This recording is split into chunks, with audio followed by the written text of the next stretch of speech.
Assalamu alaikum, chers fidèles, bienvenue dans ce tout nouveau numéro de votre émission islamique et urbaine à la fois, Al-Daw. Au sommaire de ce nouveau numéro, vous aurez comme d'habitude le thème du jour, dont le titre est aujourd'hui le bon voisinage en islam, droits et devoirs. Et pour nous édifier sur ce thème, nous avons l'immense honneur de recevoir sur notre plateau le docteur Tidjane Jarrah, qui est pharmacien toxicologue, mais aussi imam à la mosquée de la Faste. Salam alaikum, docteur Jarrah. Wa alaikum salam wa rahmatullahi wa barakatuh. Merci d'avoir encore une fois accepté notre invitation. C'est la Mariam. Monsieur Jarrah, que pensez-vous de notre thème du jour qui est le bon voisinage en islam? Bismillah ar-Rahman ar-Rahim. Wa sallallahu ala sharafil mursalin, Sayyidina Muhammadin wa alihi wa sahbihi wa sallam. Nous rendons grâce à Allah subhanahu wa ta'ala, le tout-puissant, le tout-miséricordieux, l'omnipotent, qui nous a permis de nous réunir une fois de plus dans le cadre de cette activité islamique et aussi solidaire et sociale aussi. Nous rendons grâce à Allah et nous lui demandons de nous accompagner durant ce mois béni du Ramadan, de nous accorder la force de continuer avec le jeûne et d'accepter nos efforts. Et aussi nous remercions aussi Alfred Production pour cette initiative Al-Daw. Qu'Allah subhanahu wa ta'ala y mette la baraka et qu'Allah subhanahu wa ta'ala assiste l'ensemble de l'équipe Al-Daw. Concernant le thème du voisinage, ce thème est un thème capital très important en islam, car l'islam a accordé une place privilégiée au voisinage et les relations du voisinage transcendent la culture et la religion du point de vue de l'islam. Allah subhanahu wa ta'ala nous dit dans le Coran, dans la sourate An-Nisa, sourate 4, verset 36, وَاعْبُدُوا اللَّهَ وَلَا تُشْرِكُوا بِهِ شَيْئًا وَبِالْوَالِدَيْنِ إِحْسَانًا وَبِذِي الْقُرْبَى وَالْيَتَامَى وَالْمَسَاكِينِ وَالْجَارِ ذِي الْقُرْبَى وَالْجَارِ الْجُنُبِ. Allah dit, adorez Allah et ne lui associez rien. Et agissez en bonté envers vos parents, vos proches, les orphelins, les pauvres, les voisins proches et les voisins lointains. Et le prophète sallallahu alayhi wa sallam lui aussi il dit Man kana yu'minu billahi wal yawmil akhir falyukrim jara. Le messager de Dieu sallallahu alayhi wa sallam nous dit celui qui croit en Allah et au jour dernier qu'il honore ses voisins. Ce hadith est rapporté par Bukhari et Muslim. D'accord, monsieur Jarrah. Et est-ce que vous pouvez nous donner le statut du voisin en islam? Le statut du voisin en islam, l'islam a associé, comme je viens de dire tantôt, le bon voisinage ou le respect envers le voisin à la foi. Et Allah subhanahu wa ta'ala a associé le bon voisinage à son adoration. Dans la sourate An-Nisa, Dieu, quand il a parlé de son adoration, ça c'est la première des obligations. Ensuite, la bonté envers les parents. Après les parents, les proches. Donc, après les proches, il a cité les orphelins ainsi que les pauvres, et après, il a parlé des voisins proches. Donc, ce qui veut dire, après l'adoration d'Allah, le bon voisinage, le respect envers le voisin, se comporter convenablement envers lui, la bienséance envers lui, constitue en islam une adoration. C'est une obligation spirituelle d'abord. C'est une injonction divine. C'est Dieu même qui nous recommande de l'adorer et aussi d'agir en bonté envers le voisin. Et après, le prophète sallallahu alayhi wa sallam aussi a associé le bon voisinage à la foi, à la spiritualité. Le messager de Dieu sallallahu alayhi wa sallam il dit Wallahi la yu'min, Wallahi la yu'min, Wallahi la yu'min, jusqu'à 3 reprises. Il dit je jure, il n'a pas cru. Je jure, il n'est pas croyant. Je jure, il n'est pas croyant 3 fois de suite. Et les compagnons nous ont demandé qui donc au messager d'Allah? Il répondit celui dont ses voisins ne sont pas à l'abri de ses mal. Dans le messager de Dieu sallallahu alayhi wa sallam, dans ce hadith, il dit pour que tu puisses manifester la foi, tu puisses atteindre la plénitude de la foi, tes voisins doivent être à l'abri de tes méfaits, de tes caprices. Et il dit dans un autre hadith, le messager de Dieu, celui qui croit en Allah et au jour dernier qui ne lèse pas ses voisins. Donc si vous voyez quelqu'un en train de maltraiter ses voisins, ne se comporte pas convenablement envers ses voisins, ce qui veut dire soit la personne ne croit pas au jour dernier, où la personne ne croit pas à Allah subhanahu wa ta'ala. Donc le statut du voisinage ou de voisin en islam, c'est un statut d'adoration, c'est une obligation spirituelle, une injection d'Allah subhanahu wa ta'ala, des recommandations de son messager. Et c'est pourquoi un jour on a raconté auprès du messager d'Allah l'histoire d'une femme qui passe la nuit à prier et qui jeûne les jours. Mais malheureusement, ses voisins n'étaient pas à l'abri de ses caprices. Et quand elle est décédée, on a rencontré ceci, le messager de Dieu dit qu'elle se trouve en enfer. Malgré ses adorations, malgré les jeûnes, vu qu'elle ne se comportait pas convenablement envers ses voisins, donc ceci l'a valu les biais de l'enfer qu'Allah subhanahu wa ta'ala nous en préserve. Et Monsieur Jarrah, vous pouvez nous dire quels sont les droits d'un voisin selon les enseignements islamiques? Alors, selon l'enseignement de l'islam, les droits des voisins, avant le droit, il y a 3 statuts, il y a 3 catégories de voisins en islam. 3 catégories. La première catégorie, c'est le voisin proche. Celui qui lie avec vous la parenté et le voisinage. Donc, ce dernier bénéficie des droits. Les droits de la parenté ainsi que les droits du voisinage. La deuxième catégorie, c'est le voisin proche à qui il n'y a pas de lien de parenté entre vous, un voisin musulman. Donc ce dernier, il y a la fraternité islamique, l'assistance sociale et le voisinage qui vous lie. Et enfin, le voisin non musulman. Pour le voisin non musulman, lui, il n'est pas musulman. Donc, même s'il n'est pas musulman, les droits de voisinage restent intacts. Il est, d'après tout, avant tout, il est un être humain. Donc, il y a la relation humaine, la relation sociale. Donc, il a des droits et des obligations. Alors, pour le droit des voisins en islam, d'abord, l'islam recommande la protection et la sécurité. Le musulman doit tout faire pour protéger ses voisins. Ses voisins doivent être en sécurité par rapport à ses caprices, par rapport à ses méfaits. Il doit toujours veiller de ne pas faire mal à ses voisins. Il doit ni violenter de façon sur le plan verbal, sur le plan moral ses voisins. Il ne doit pas les insulter, il ne doit pas les injurer, il ne doit pas les médiser, il ne doit pas aussi les calomnier. Donc ça, c'est une obligation religieuse. Ça, c'est le droit du voisin, la protection. Il doit être à l'abri de ses voisins. Comme le messager de Dieu, sallallahu alayhi wa sallam, il a dit, il n'atteindra pas la foi celui dont ses voisins ne sont pas à l'abri de ses caprices. La deuxième des choses, le deuxième droit de voisin en islam, c'est la générosité. Donc on doit manifester une générosité envers son voisin. On doit l'aider, on doit l'assister. Si le voisin il est dans le besoin, on doit l'aider. Si le voisin il est dans la difficulté, on doit l'assister, on doit l'accompagner. Sur le plan moral, sur le plan matériel et sur le plan financier, on doit l'assister. Et c'est pourquoi le messager de Dieu, sallallahu alayhi wa sallam, en donnant l'instruction à son compagnon Abu Darda, il dit, oh Abu Darda, quand tu prépares la sauce, augmente l'eau et offre-en à ton voisin.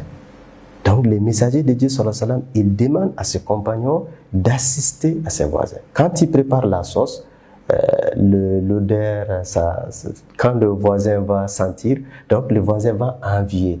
Donc le messager de Dieu demande d'augmenter la sauce afin que ce voisin puisse en bénéficier une partie. Et aussi, le voisin, toujours dans le cadre des droits des voisins, on doit aussi l'inviter vers la foi, s'il n'est pas musulman, mais dans le respect sans le contraindre, dans la bonne manière aussi. Ça aussi, c'est son droit. Il ne faut pas que toi, tu te mettes tout le temps à adorer ton Seigneur sans inviter ton voisin vers la spiritualité, vers la foi. Mais aussi, un quatrième droit du voisin qui est plus important, tout ce qu'on vient de dire, ça, c'est ce que tu dois faire envers lui. La protection, la sécurité, la générosité, la bonté. Mais aussi, il faut supporter son voisin. Le bon voisinage, ce n'est pas seulement dans l'action positive que tu vas faire envers les voisins, mais il faut aussi le supporter. Ça aussi, c'est extrêmement important.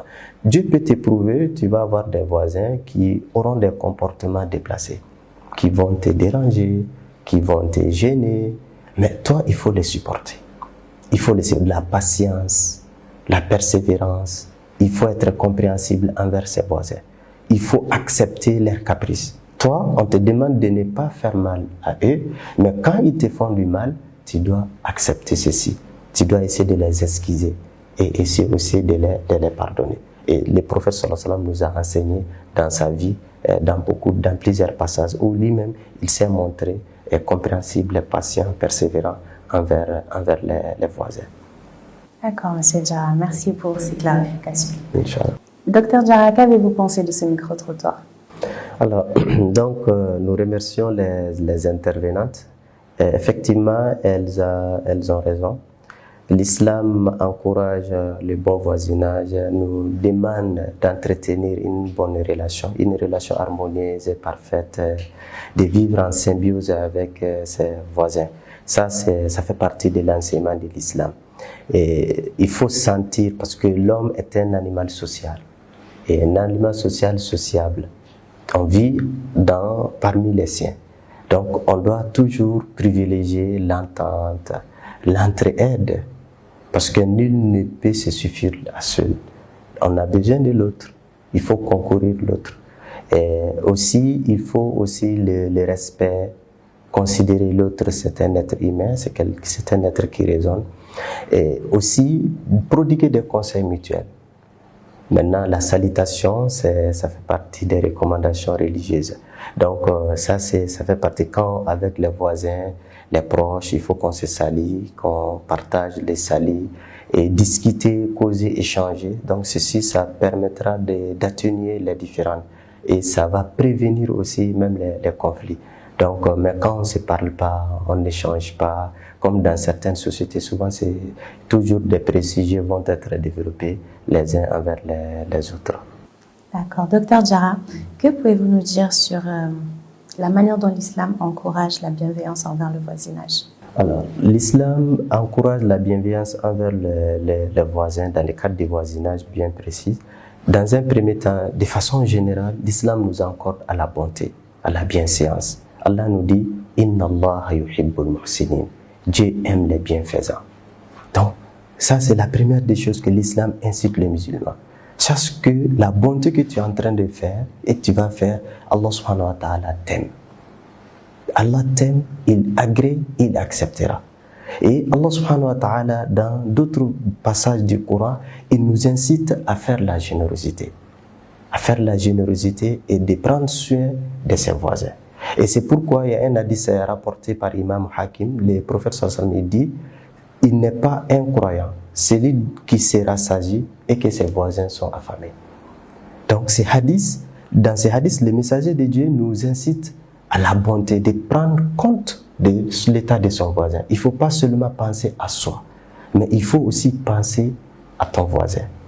Et le messager de Dieu, sallallahu alayhi wa sallam, il nous dit, quand tu te comportes convenablement envers ce voisin, sache que tu as la foi. Il dit, Ma'azala Jibril, dit, chaque fois l'ange Gabriel n'a cessé de me rappeler de mes voisins, au point que j'ai cru qu'il méritera, il accordera une part de l'héritage.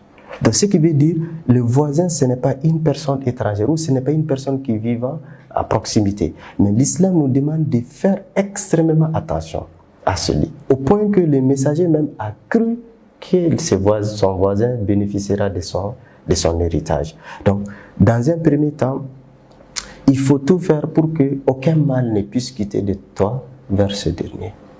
Si vous êtes côte à côte, si vous êtes proche, il ne faut pas lui déranger. Il ne faut pas faire de bruit pour lui empêcher de dormir. Il ne faut pas aussi espionner sa famille.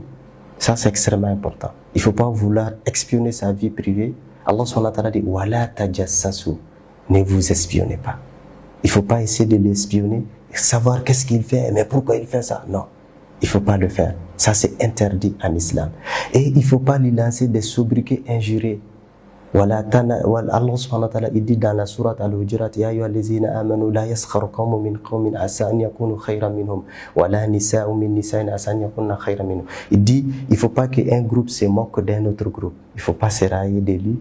Il ne faut pas te moquer de lui. Il ne faut pas lui lancer des sobriquets injurieux. Allah subhanahu wa ta'ala dit, c'est la perversité après la foi.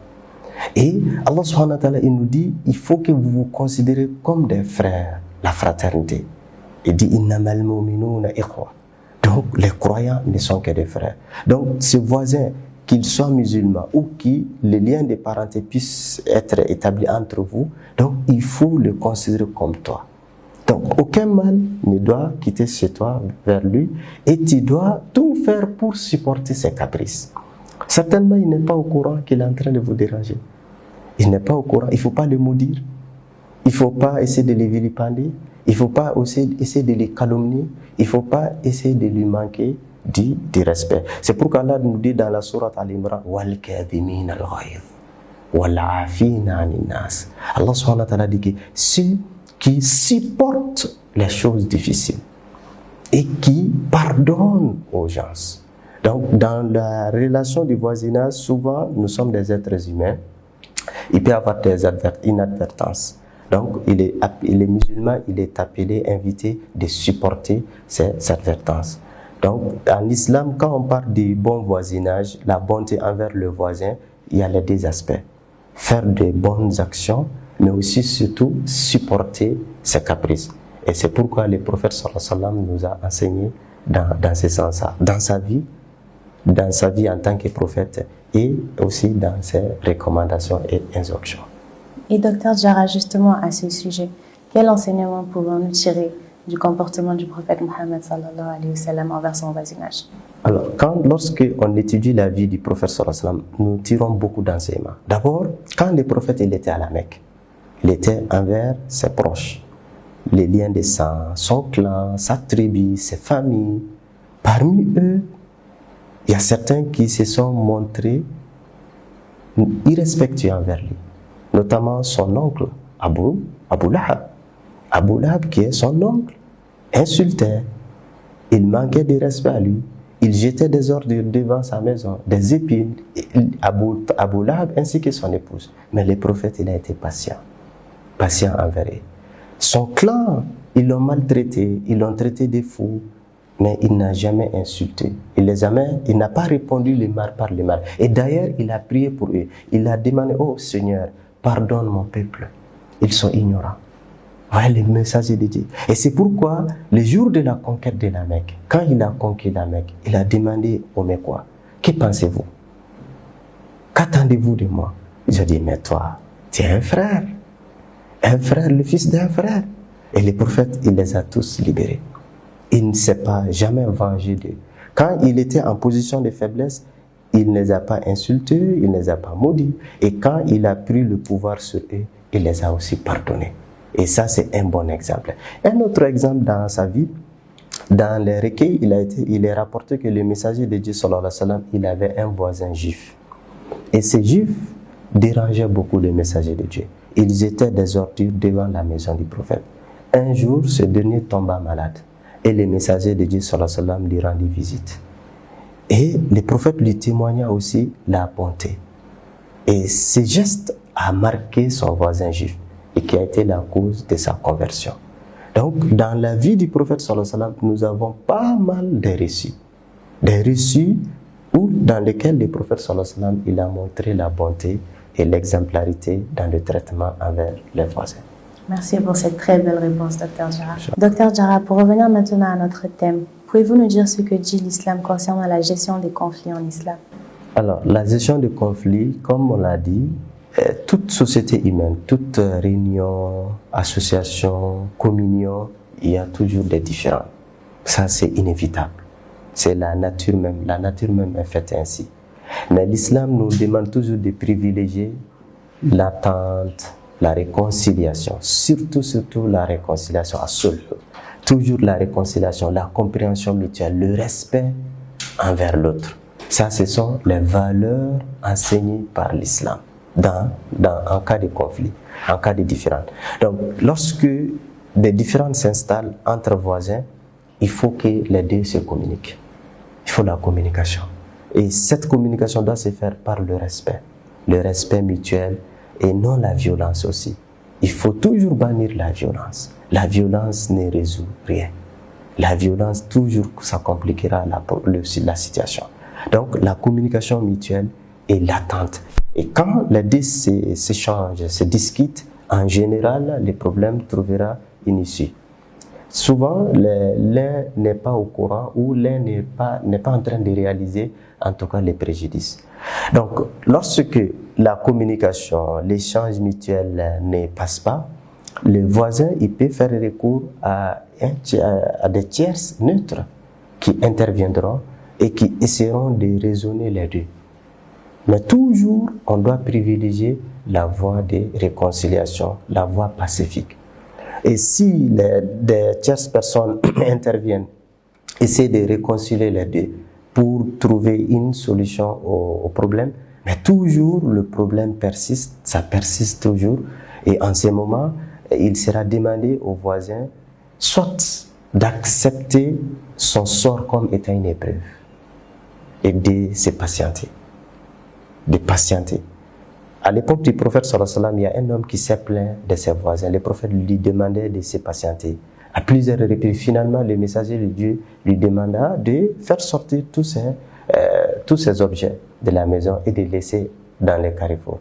Et quand les passants en voyant cela, ils maudissaient son voisin. Et c'est le voisin même qui lui supplia de regagner sa maison. Et le voisin a arrêté, en tout cas, ses méconduites. Donc, à défaut, maintenant, l'autre qui est en train de subir des préjudices, il peut essayer toujours d'archiver, de réunir les preuves, à défaut de la réconciliation, à défaut des interventions, les voies des érudits, les voies des traditionnels.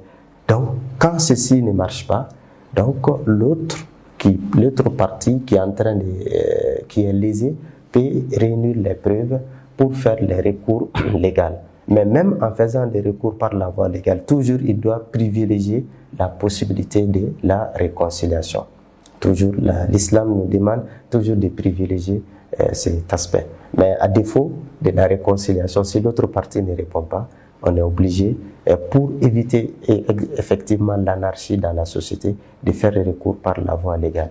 Et les autorités judiciaires ou administratives, ils vont trancher les différends et le conflit va trouver une résolution définitive. Mais même quand ceci n'arrive qu'à Dieu ne plaise, les deux ne doivent jamais oublier que soit c'est le lien des sangs, soit c'est la fraternité islamique ou la fraternité humaine qui les a d'abord réunis. Donc avant qu'ils ne se retrouvent devant ces autorités. Allah subhanahu wa ta'ala nous donne la bonne compréhension. D'accord, merci pour ces recommandations, Dr Jarrah. Dr Jarrah, nous arrivons malheureusement au terme de ce numéro. Quels sont vos derniers mots à l'égard de nos téléspectateurs?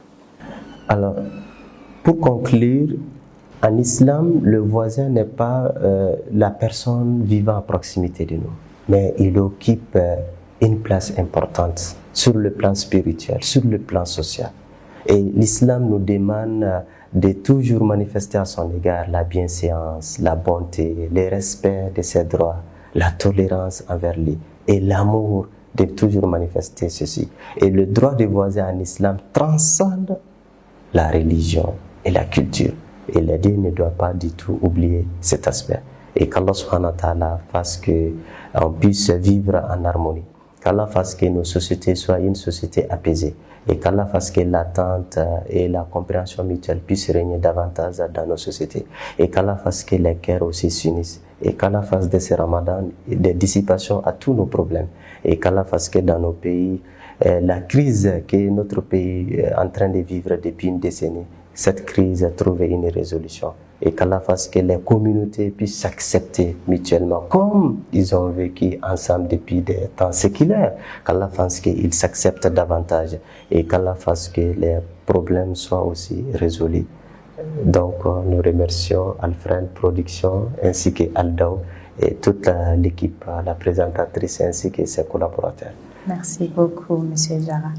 Amin ya Rabbi, qu'Allah accepte toutes les doigts. Amin. Ce fut un plaisir d'échanger avec vous comme d'habitude. Inch'Allah, qu'Allah merci. vous récompense. Amin, amin. Aussi, plaisir partagé.